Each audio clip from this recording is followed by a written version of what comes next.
Everyone's waving. Thank you very much. And I'm honored to speak with so many incredible members of the U.S. military and to wish all of you a very happy Thanksgiving. Before we begin, I want to express the anguish and the horror of our entire nation at the terrorist attack yesterday in our nation's capital, in which a savage monster gunned down 2 service members in the West Virginia National Guard who were deployed as part of the D.C. task force, which has done such an incredible job. I mean, until yesterday, we literally had no incidents for many months. It was the safest place imaginable, and this is a different kind of crime. This is a really bad crime. Millions of Americans are praying for those heroes and their families, and I must unfortunately tell you that just seconds before I went on, right now, I heard that Sarah Beckstrom of West Virginia, one of the guardsmen that we're talking about, highly respected, young, magnificent person, started service in June of 2023, outstanding in every way. She's just passed away. She's no longer with us. She's looking down at us right now. Her parents are with her. It's just happened. She was savagely attacked. She's dead. She's not with us. Incredible person. Outstanding in every single way, in every department. That's horrible. As you know, the other young man is fighting for his life. He's in very bad shape. He's fighting for his life, and hopefully we'll get better news with respect to him. And the monster that did this is also in serious condition. But we won't even talk about him. As you may know, DHS has confirmed that the suspect is an Afghan national flown here by the previous administration, who was such a bad administration. And I have a picture of a plane. This is what it looked like when they came in. It was total bedlam. Do you remember that period of time? Total bedlam. People crammed onto the plane. And the toughest, meanest, most capable physically got on the plane, not the people that we were looking for or that they wanted to bring in. Here's a picture for you. Just take a look at that plane. Standing on top of each other and sitting on top of each other. This is what we had under the Biden administration. That whole thing should have never, ever happened. They should have left from a different base. They should have left from Bagram, as you know, and it would have been a much different story. But they didn't do that, and this was just a rout, just a terrible situation. This heinous atrocity reminds us that we have no greater national security priority than ensuring that we have full control over the people that enter and remain in our country. For the most part, we don't want them. They come in illegally, have a lot of problems. Their countries force them in because their countries are smart. They don't want them. Let's give them to the Americans to take care of. They come out of jails in many cases, mental institutions, they're gang members, they're drug dealers. We don't want them. Many of the service members on this call today are engaged in crucial aspects of that mission. And to each and every one of you, I just want to thank you so much. Incredible people. You make this sacrifice like few others understand. A lot of them don't even understand it. And you're keeping America safe and free. Our military is strong. In my first term, I rebuilt our military, all aspects of our military. And in Afghanistan, we actually gave up a big chunk, but relatively, as much as it seemed like it's small compared to what we bought and to what we have and to what we're buying. We're spending over $1 trillion this year on our military. We have a military, the best in the world. We make the best equipment in the world. And we have the best people in the world. So joining us this evening are 6 units deployed across our hemisphere, representing every branch of the United States Armed Forces. First, I want to thank the members of Army's legendary 101st Airborne Division. You know, I've heard about that since I was a little boy. The Screaming Eagles, calling in from Fort Huachuca, Arizona, and you're led by Major General David Gardner, a real tough cookie and great General. I appreciate it, General Gardner. The 101st has done an outstanding job leading the task force, joint task force at our southern border. I mean, we have nobody coming in. They're not coming in. Under Biden, they were coming in by the millions. Now we have nobody coming in. We have a strong border. Nobody talks about it anymore. I'm not giving credit for anything, just like you guys are not giving credit for anything. We do the greatest job, but that's all right. They don't talk about the border anymore because you know why? Nobody comes in. We had 9 months now where we had nobody coming in, zero. And this is being fed. This is the people that do this they tend to be on the left. They'd love to say millions of people came in through Trump, and they actually said nobody came. Even I find that hard to believe, but they literally are saying nobody came in. And I hope people appreciate the job that you've done and the job that we've all done. But we're stopping the invasion of our country. We stopped it cold. And if you remember, Biden said, I need new legislation. You didn't need legislation. I didn't get legislation. What you needed was a new president. So with your help, we now have the most secure border in American history. It's the single most secure border in American history. So I just want to thank you. And the 101st, I want to thank you very much. The job you've done is amazing, working with all of our great people. We also have the men and women of the U.S. Navy serving as part of the Iwo Jima Amphibious Ready Group under Captain Christopher Farraker. And they're on board the USS Iwo Jima in the Caribbean Sea. Working right by their side are members of the 22nd Marine Expeditionary Unit led by Colonel Tom Trimble. Thank you very much. I think you waved to me because I can see you then. Let's see. There you are, handsome people. They're beautiful-looking people. Thank you. Like Central I could put you in a movie right this second, and the three of you, and I think we'd have a top grossing movie. You don't have people like you in Hollywood. Part of the 22nd MEU is also serving in Puerto Rico, the 3rd Battalion, 6 Marines, Devil Dogs, led by Major Ross Gilchrist. Where is Major? Where are you? Hello, Major. Another central. Is everybody central casting? It's like they're all handsome, tough guys. I don't know what's going on here. But the Navy Marine Corps team is currently helping to defend our country, protect our interests, and literally decimate terrorists. The job you've done is incredible. I also want to thank you for your amazing work to quickly deliver life-saving aid to Jamaica in the aftermath of the recent hurricane, which was devastating. Thank you very much. Appreciate it, Major and everybody. Appreciate it. Next up are the airmen serving with one of the most feared bomber forces in the world, the U.S. Air Force's 7th Bomb Wing at Dyess Air Force Base in Texas under the auspices and leadership of Colonel Seth Spanier. Colonel, where are you, Colonel? Colonel, let's see here. You're right there. Thank you, Colonel. All of you are backbone of America, and you really are the backbone of America's air power. And in recent weeks, you've been working to deter Venezuelan drug traffickers, of which there are many. Of course, there aren't too many coming in by sea anymore, if you probably noticed that, from sending their poisons into the United States, where they kill hundreds of thousands of people a year. But we're going to take care of that situation. We're already doing a lot. We've almost stopped. It's about 85% stopped by sea. You probably noticed that. People aren't wanting to be delivering by sea. And we'll be starting to stop them by land also. The land is easier. But that's going to start very soon. We warn them. Stop sending poison to our country. We also have the 18th Space Defense Squadron at Vandenberg Space Force Base in California, headed by Captain Ryan Weber. Captain, where are you, Captain? Thank you very much, Captain. Great job. Every day you maintain American dominance on the high frontier. You're the guardians of one of the most important domains we have to protect, and you make us very, very proud of the job you do, Captain. Thank you.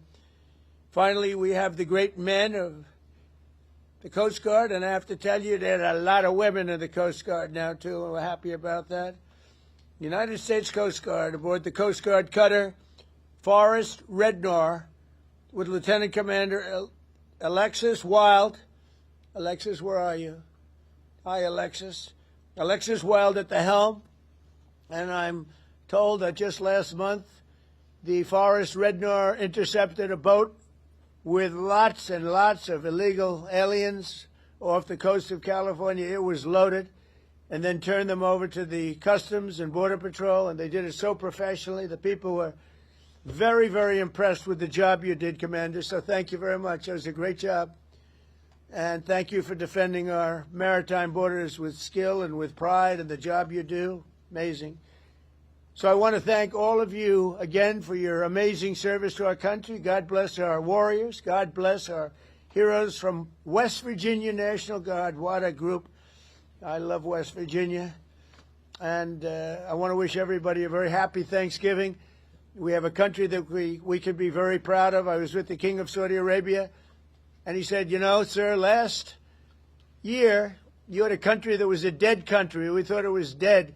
And now you have the hottest country anywhere in the world. And it's true. And we're going to be having close to $20 trillion invested. That's record setting by 10 times. Nobody's ever had anything like it. We're building plants. We're building factories, auto factories, AI plants, the whole thing with artificial intelligence. I don't know the word. I've never liked the word artificial. I don't know what artificials are. I think they ought to change the name. I've always said that's a lousy name to have, artificial anything, but it's a big business. And we're building more. We're leading China by a lot. We're leading everybody by a lot. We make the best military equipment in the world, and they're ordering it at numbers that nobody's ever seen before. But we're doing better than we've ever done before. We have the stock markets just hit, for the 48th time, an all-time high during the 9 months that I've been here, a little more than 9 months now. And so we have the hottest stock market ever. That's a big thing for 401ks and all of the millions of people with jobs and 401ks. Everybody participates in that. But it's 48 times in a little bit less than 10 months. 48 times we hit an all-time high. And I think we're going to continue, because when these factories that we're building from all over the world, they're coming because of tariffs. I think because of November 5th, the election result, but because of tariffs. And we're taking in hundreds of billions of dollars like we've never done before. And some of that's going to go back in the form of a sort of dividend to our people, but much of it's going to go toward reducing debt. And what it really goes for, and even better than the money we're taking in, is the fact that nobody's attacking our companies and taking them out, stealing them like they've been for many years. Because if they do that, they have to pay a tariff as they make products and sell them into our country. So we made deals with Japan. We made deals with South Korea. We made deals with the European Union, where they pay us hundreds of billions of dollars, and they participate. They're now building plants. Honda is building plants, and they're all, every car company from all over the world virtually is building plants now in the United States because they don't want to pay the tariffs. So there's never been anything quite like it. It's been amazing. So we're taking in, think of it, hundreds of billions. Next year it'll be $1 trillion or more. But we're taking in all this money, at the same time protecting our country. And we're respected again. They actually respect us. And they made the deals. I mean, they respect us, but they pay us. As an example, Japan, $650 billion. South Korea, $350 billion. European Union, $950 billion. And they are building plants now in the United States because they don't want to pay tariffs. So this is one of the biggest things economically that's never happened. Nobody's ever seen anything like it. And over the next couple of years, I think we'll substantially be cutting, and maybe cutting out completely, but we'll be cutting income tax. Could be almost completely cutting it because the money we're taking in is going to be so large. And yet other countries who have been ripping us off for many, many years, and many years they've just been ripping us to shreds. China would take in $600, $700 billion a year, rebuild their military. And now we have a fair deal with China. We just met with President Xi. We have a great relationship. We have a fair deal. We take in a lot of money in the form of tariffs.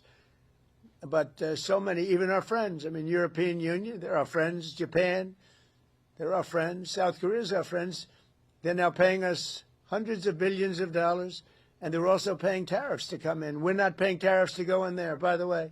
They're paying tariffs, but we're not. So that's a total reversal. But we are benefiting like they used to benefit against us, but we're benefiting even more. So I just want to thank everybody for making all of this possible. Without you, well, you know, we don't have any defense, and boy, do we have defense. We have the strongest military anywhere in the world. We make, as I said, the best equipment, but we have, more importantly, we have the strongest military anywhere in the world, and you saw that with Iran, with those beautiful B-2 bombers. They totally obliterated the potential nuclear supply of Iran, and they did it in the dark of night with no moon, no light, no nothing.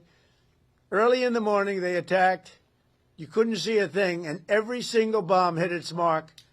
Every single bomb. The Atomic Energy Commission said it was total obliteration. Remember when some of the fake news tried to say, well, maybe it wasn't as bad. Well, it was much worse than anybody thought.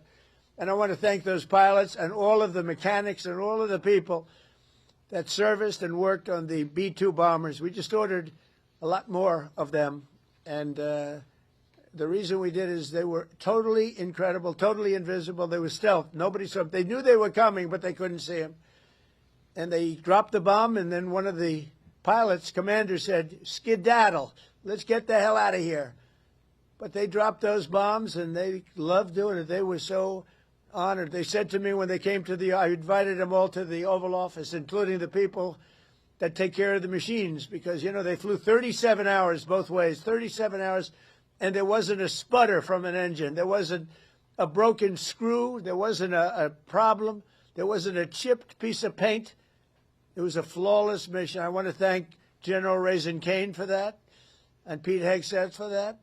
But it was an unbelievable event. We have a country that's so respected again.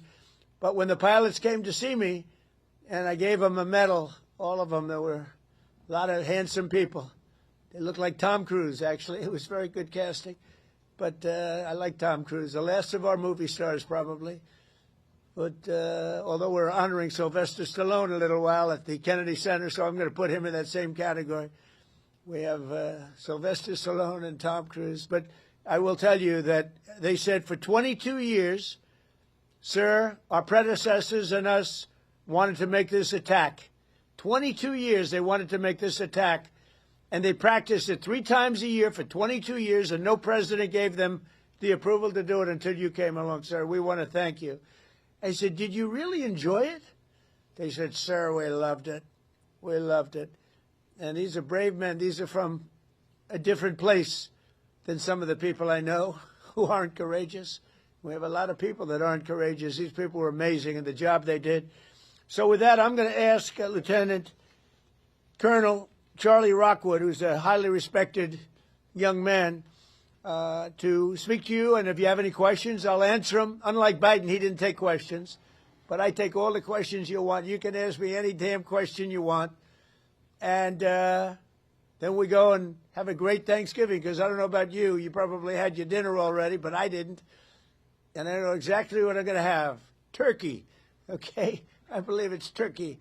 So, Lieutenant Colonel, if you would, you take over. Go ahead. Yes, sir. We're going to pass it over to Major General David Gardner from the United States Army. Happy Thanksgiving, President Trump. This is Major General Dave Gardner, the commander of the 101st Airborne Division and your Joint Task Force Southern Border. That's right. I appreciate you saying I was tough. Everyone cheered. I assume that means they agreed with you. We are headquartered in Arizona. The service members with me today represent over 10,000 deployed along the 2,000 miles of our border from San Diego to the Gulf of America. We support Customs and Border Protection, U.S. Border Patrol, and as you said, Mr. President, illegal aliens entering our country is at a historic low thanks to our collective efforts. Right. On the screen behind me, you may be able to see some of the images of us patrolling, reinforcing the border wall, and we're doing that 24 hours a day, 7 days a week, including today, Thanksgiving. Our soldiers, Marines, sailors, airmen, guardians, and Coast Guardsmen were able to have fantastic Thanksgiving meals and engage in traditional football games against each other. We're doing well. We all appreciate you taking some time from your family to speak with us today, and thank you for your support, Mr. President, and happy Thanksgiving. Well, David, thank you very much. And one thing you said in the question or statement, probably, I like a statement even better than a question, but I like that because you appreciate what we're all doing together. We're partners. but you said the Gulf of America. And there's a thing that for actually 350 years, 100 years older than us, Mexico, it was called Gulf of Mexico. And I would say to myself, why are we calling it Gulf of Mexico when we have 92% of the frontage and they have, I'm a real estate person at heart, and they have 8%. And I made that change, and it was amazing. It took literally a matter of hours, and it was done.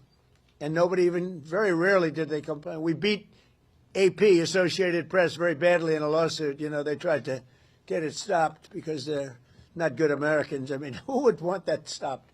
But we beat them, as you saw, we beat them very badly in a lawsuit. But other than that, I mean, we had no complaints, and everybody's happy with it except Mexico. I wouldn't say they're thrilled, but they'll get over it. But we now have the Gulf of America, David. The Gulf of, isn't that great? And I'm very proud of it every time I see it. And now it's spoken of routinely. I saw it before. There was some event taking place down by Louisiana, and they said, we're here at the Gulf of America. And they're just talking about it like routinely now. They're not saying like Gulf of America and smiling. It's just routine. It's called now the Gulf of America. So I'm actually very glad you brought it up. That's another one of our many achievements. So thank you very much. Appreciate it. Yes, sir. Thank you, Mr. President. Great job. Please. Sir, before we go on, do you have any questions for the president? Yes, Mr. President, this is Sergeant Major Anderson. I do have one question, sir. Yes, sir. If you were to place a wager between the Army and Navy football game, who would you put your money on, sir? You know, David, I think you should dock him. That's a terrible question. That's how he'll get me in so much trouble. But I'll tell you what I will do. I'll be going, you know, you have one of those teams is having a spectacular year, and one of them, they're both doing well. But I'll be at the game, and I'm going to let you know right after the game who's going to win. It's going to be a good game, and you're going to be watching it. I'd love it. That's a place where we get a lot of cheers when we go in. You know, we won the military vote in the largest number ever gotten by a president, by far, despite the lies that they said about me. You know, they make up stories of lies. They're disgusting people.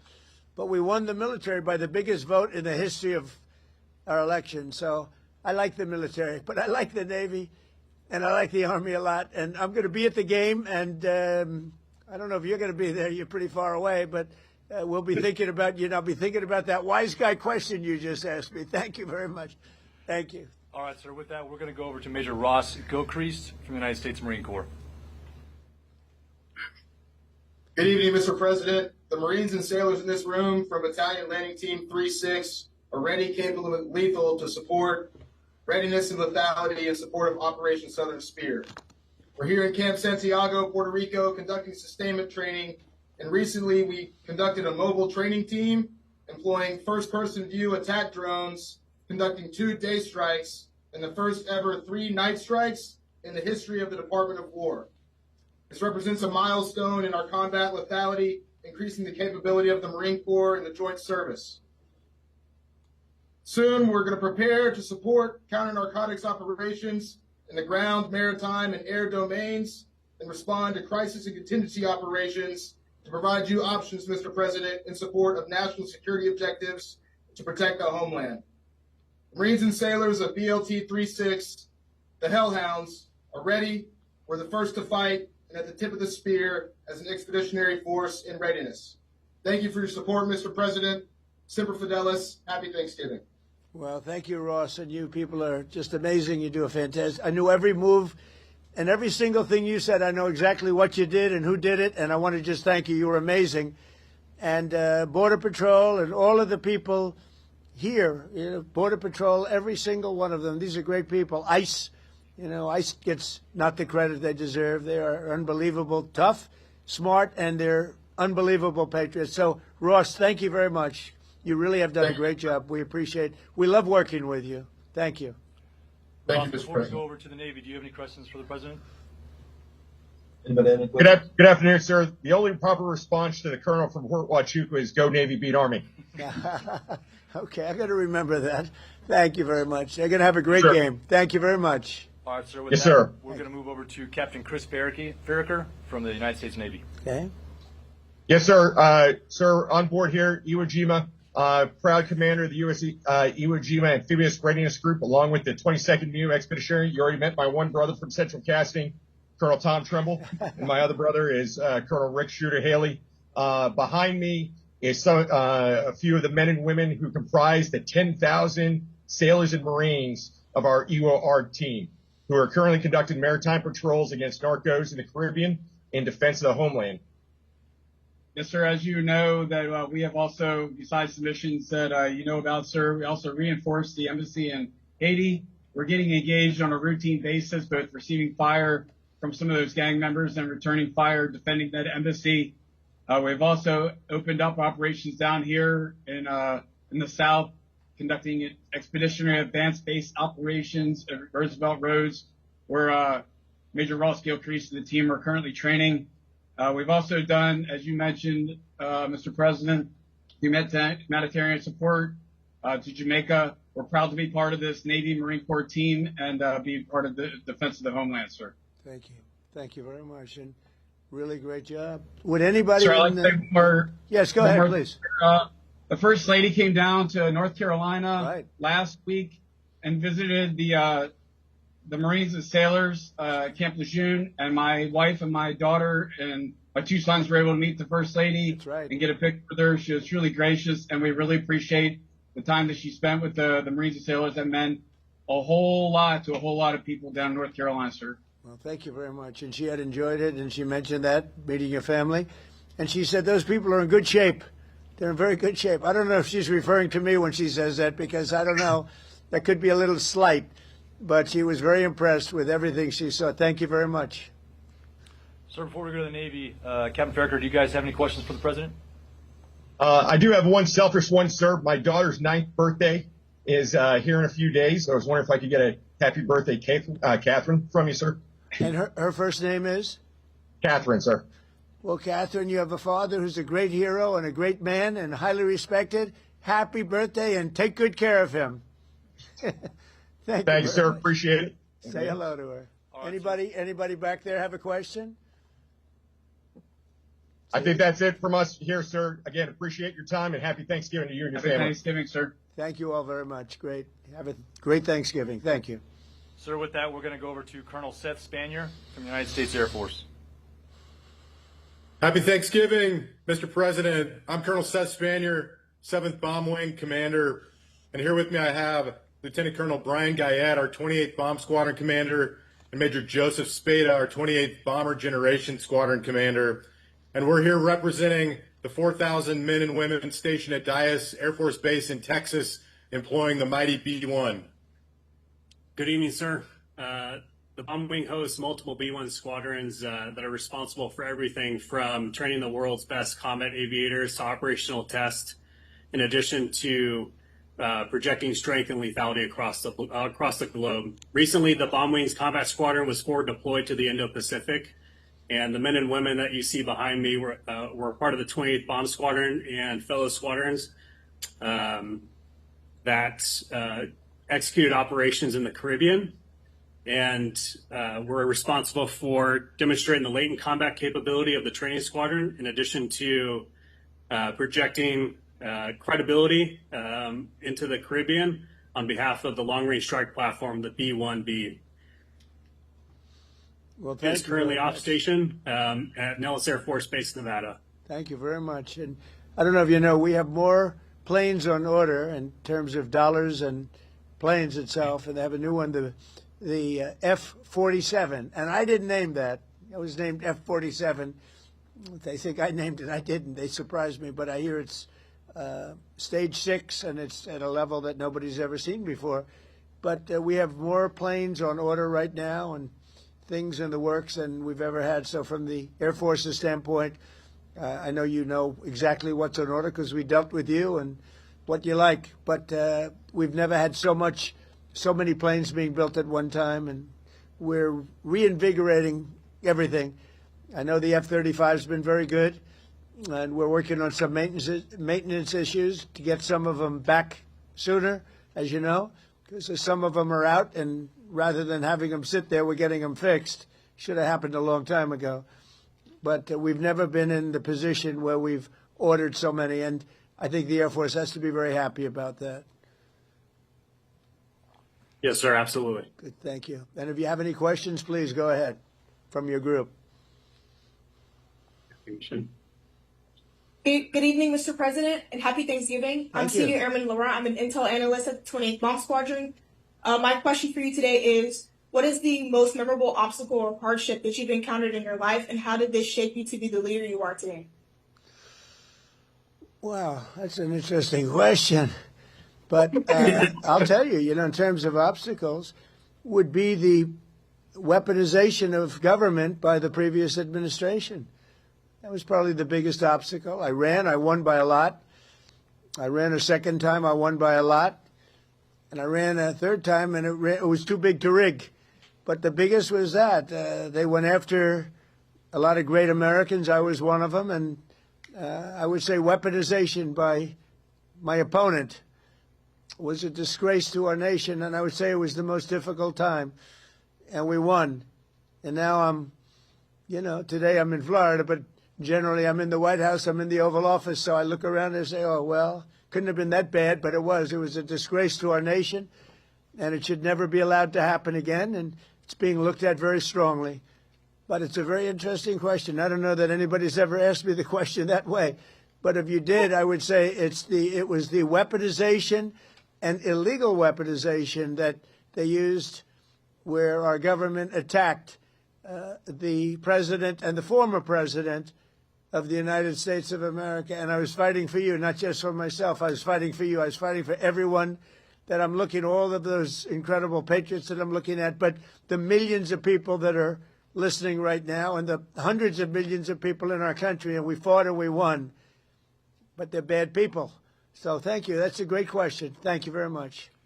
Thank you, sir. Sir, with that, Sir, one last one. If you could throw Yes. up CHOP, it's our to the Mohawks. That's our squadron motto, CHOP. Oh, good. I love it. Chop. See, we're not allowed to do that anymore. We're not allowed.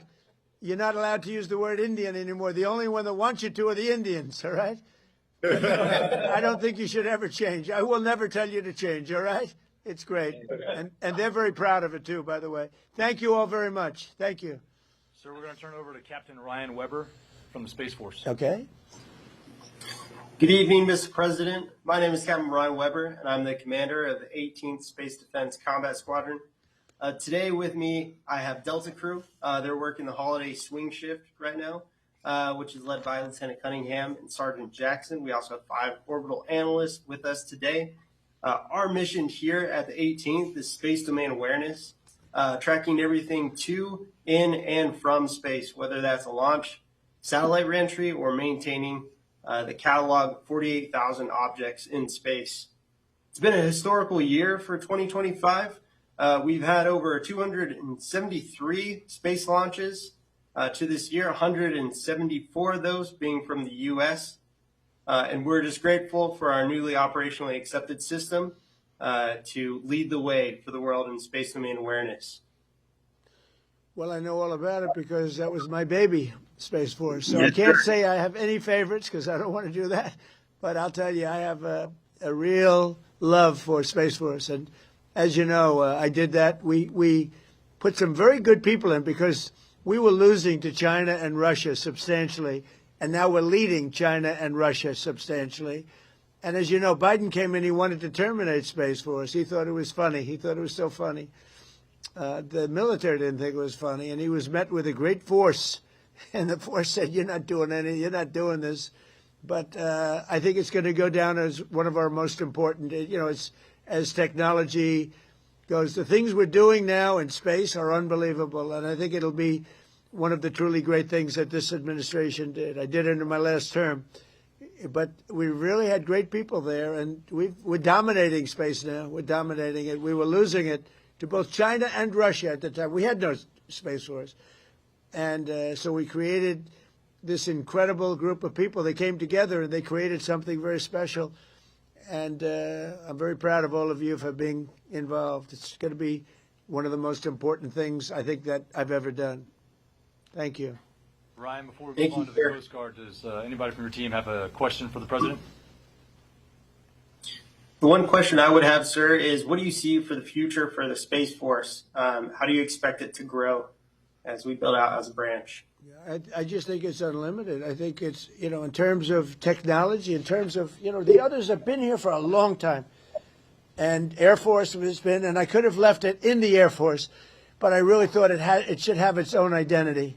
And it works closely with the Air Force. But you wouldn't have had your own identity, and I don't think it was working doing it that way. So we created, because of the importance, we created Space Force. And I think it's got unlimited growth potential, and maybe at a faster level than others because they have been here. They've seeded and they're doing great. But you're a seedling. You're just at the beginning of your powers. It's going to be unlimited future. Really, I feel that. And I think you agree with that. But it's going to be unlimited future. And thank you all for being involved. Very proud of you. Thank you. Thank you, sir. On behalf of the 18th, thank you for your support and happy Thanksgiving. Well, you have my support totally. And you too. Happy Thanksgiving. Thank you very much. So to round it out, we're going to go over to Lieutenant Commander Alex Wild, United States Coast Guard. Good evening, Mr. President. Lieutenant Commander Alex Wild, Commanding Officer of Coast Guard Cutter Force Rednauer. We're currently patrolling the southwest border off of the coast of California in support of Operation Border Trident to protect the maritime boundary. With a crew of 25, our fast response cutter has contributed to mission success in securing the border, as you mentioned. Last month alone, we had 3 at-sea interdictions and apprehended 45 illegal aliens. I'd like to recognize to my right the boarding team and pursuit team from our most recent interdiction. To my right, Lieutenant Junior Grade Fuller, Bosun Mate First Class Garcia Cosby, Electrician's Mate First Class Areza, Bosun's Mate Third Class Gerhards, and Machinery Technician Second Class Simano. We've had a real nice day, as you said. It's been pretty quiet on the water, to be honest. Our 2 culinary specialists gave us a real treat today for Thanksgiving by smoking 2 turkeys. And this evening we'll be trying to have some trivia here on the mess deck. We're truly grateful for this opportunity to speak with you today. Thank you very much. Thank you. I've loved the Coast Guard for a long time, and more than anything else, all the lives you saved in Texas and various places, all of these places that get hit by the hurricanes and all of the different, the storms, the big water storms, as they call them, but mostly hurricanes. The jobs you do, the way you go into those seas, I wouldn't want to do it. You want to do it, but I wouldn't want to do it. And I just want to thank you for that. As you know, we've ordered a lot of Coast Guard cutters, brand new, beautiful, the best machines in the world, the fastest, the best maneuverability, they tell me. I said, how's the speed and the maneuverability? I'm a looks person. I wanted the hull to be perfect. I sort of redesigned the hull a little bit, the hulls. But we ordered a lot, and we're ordering icebreakers, too, that you're going to be in charge of. We have 11 of them being built right now. We had none. We only have 1 in the whole country. Russia has 48, and we have 1. And that's just ridiculous. So we're doing them in conjunction with Finland and some other people. And they make the big, they're known as the people that do, I guess, 90% of the icebreakers, so they have a great expertise. But we're doing them also as a joint venture where they're going to be built in this country, and they've already started. So we've ordered 11. You were going to build 1, and the 1 was going to cost almost as much as the 11. And every one of the 11 is much better than the 1. So that didn't sound like a good deal. So you know exactly what you're getting. You're getting the best icebreakers in the world, the top of the line, and they're going to be delivered very soon, actually. They're moving along very quickly. They're building them. And you'll end up with 11, but before we even start that, we're going to end up doing another 11 pretty soon. So you're going to have a lot of icebreakers pretty soon, which is very important. I assume, is that important for the Coast Guard? Because if it's not, I'll cancel the order immediately. Very important. Okay, good. Then I won't cancel the order. That's good. You're going to have the best icebreakers there are, so it's really great. Very important to us. Thank you. Any other questions? Yes, Mr. President. Yes. I'm Petty Officer Riza. First question is, what is your true golf handicap, not according to fake news? And are you and President Biden going to play that golf match? I'd love to. I mean, I've invited him, but he doesn't want to show up.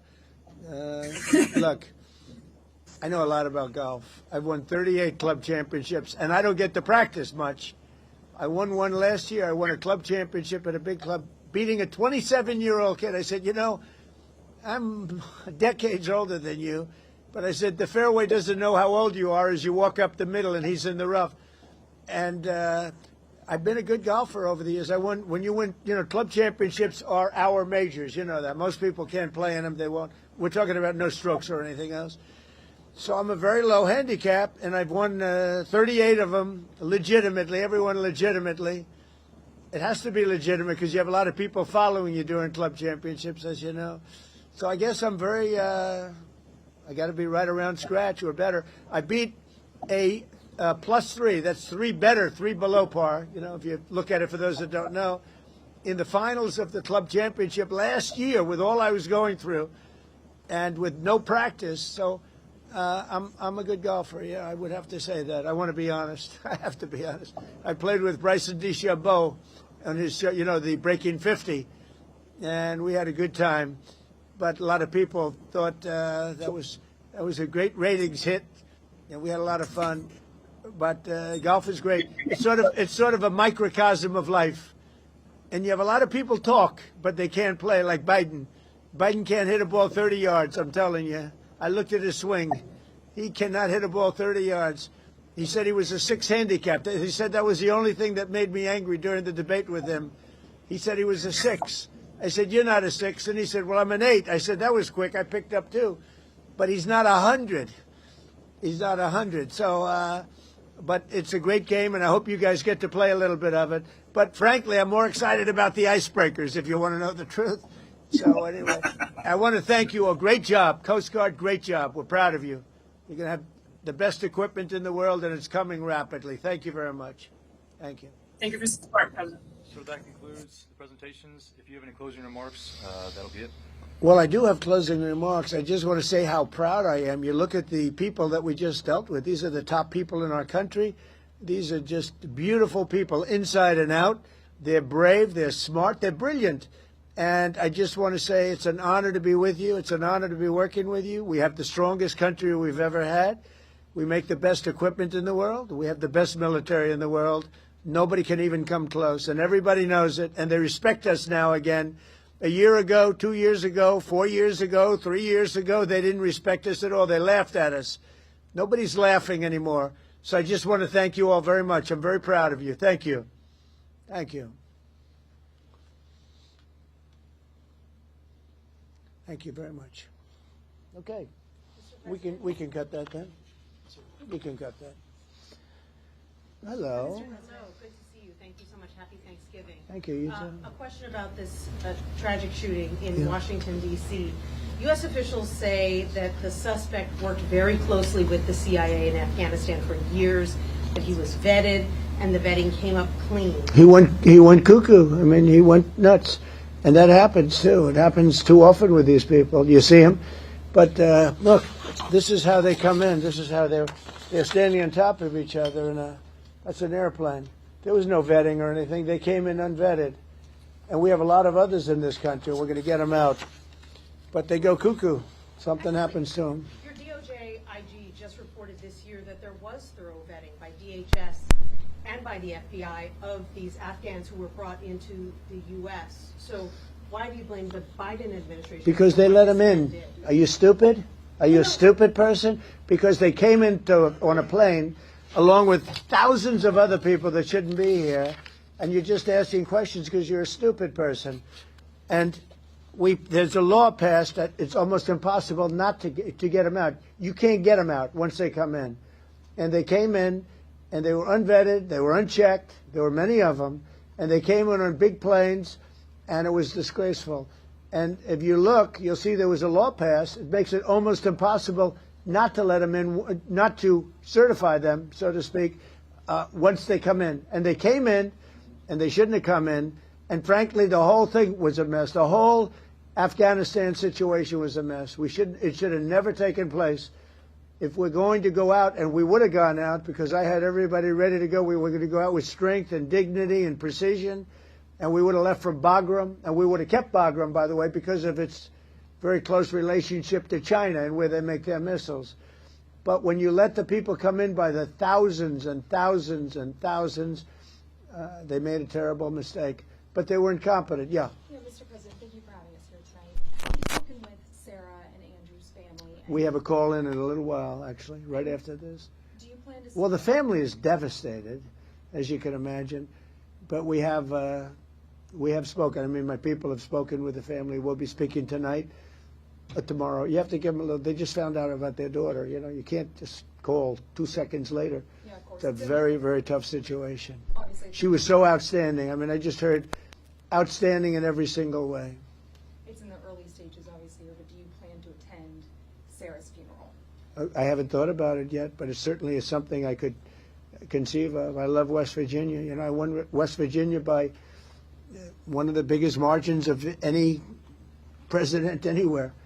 And it's, you know, these are great people. I love the people of West Virginia. I love the people of our country. But I haven't given it any thought, but it sounds like something I could do, yeah. It's very raw. Yeah, of course. The suspect does have a wife and 5 children who live in Washington. Do you plan to deport them? The suspect has? The suspect? Well, we're looking at that right now. We're looking at the whole situation with family. It's a tragic situation. Yeah, Jeff? Mr. President, are there any changes you want to make to improve safety for National Guardsmen who are being sent into these cities? No, just I want to have more. As you know, we're sending 500 more. We had very little crime in Washington now for, you know, many months. Record-setting low crime, and this happened. And I don't know how you put this on the scale of that. This is sort of different. This is a terrorism threat, and this was done because they're so effective. If they weren't effective, you probably wouldn't have had this done. But this was done because the National Guard has been so effective. You know, you went from having a tremendous amount of crime and death, killing, everything else, to having none. And this happened, I assume, because it was so effective. And maybe this man was upset because he couldn't practice crime. Who knows what his motivation was? But what he did was horrible. And you've made changes for Afghanis' ability to apply for asylum. Do you blame all Afghans for this one man's not mistake? No, but we've had a lot of problems with Afghans because they had a lot of them coming in on these planes. Again, I show you this picture. We had a lot of them coming in on these planes that are, look at them. There was no check-in. They just poured into the plane. And many of these people are criminals. Many of these people are people that shouldn't be here. And many of them have been gotten out. I mean, we've gotten out a lot of the people that, you know, we've taken a lot of them out of here. But they came in, legally, right? Yeah, I know, the old story. Many are wonderful, yeah, I'm sure. I said many are here legally, though. What should they think in terms of their prospects? Well, they can't be happy, okay? They can't be happy. Because what's taking place between that, if you look at Somalia, they're taking over Minnesota, and we got a lot of problems with the gangs, with all of the things taking place in Minnesota. We have an incompetent governor, we have a dope governor. They can't be happy about what's going on. And if you talk about the Afghans, you know, there's a problem because so many bad ones came in on the planes. They just walked in. Whoever the strongest people were physically in a way, but whoever the strongest, they got on the planes. There was no check-in. They just swamped the planes. They took off. We had no idea who they were. Yeah, do you want to ask a question behind? Me? Hi, sir. Happy Sure. Thanksgiving. Hi. What do the Somalians have to do with this Afghan guy who shot the national? Nothing, but Somalians have caused a lot of trouble. They're ripping us off for a lot of money. There's a tremendous amount of money going back to Somalia. What the hell are we paying money to Somalia for? But they're ripping off our country at a level that few people have been able to see before. That's about the only thing. You talk about competence. We have Ilhan Omar, who does nothing but complain about our country and our Constitution. And she comes from a country with practically no country. It's devastated, it's crime-ridden, it's a mess, it's a disgrace. And we took their people at a tremendous... We're not taking their people anymore. We're not taking their people. And we're getting a lot of their people out because they're nothing but trouble. Okay, thank you very much, everybody. Go ahead. I have a question about this asylum claim that is being floated. Of course, you just detailed that this suspect was flown in under the Biden administration. Yeah. But was he granted asylum under your administration? When it comes to asylum, when they're flown in, it's very hard to get them out. No matter how you want to do it, it's very hard to get them out. But we're going to be getting them all out now. Thank you very much. Thank you. Here, take that picture if you want it, press. Mr. President, what are you most thankful for this Thanksgiving? The fact that America's great again. We've made America great again. America was a dead country. We've made America great again. Here you go. Got it? Thank you, Mr. President. Happy Thanksgiving. Subscribe to One India and never miss an update. Download the One India app now.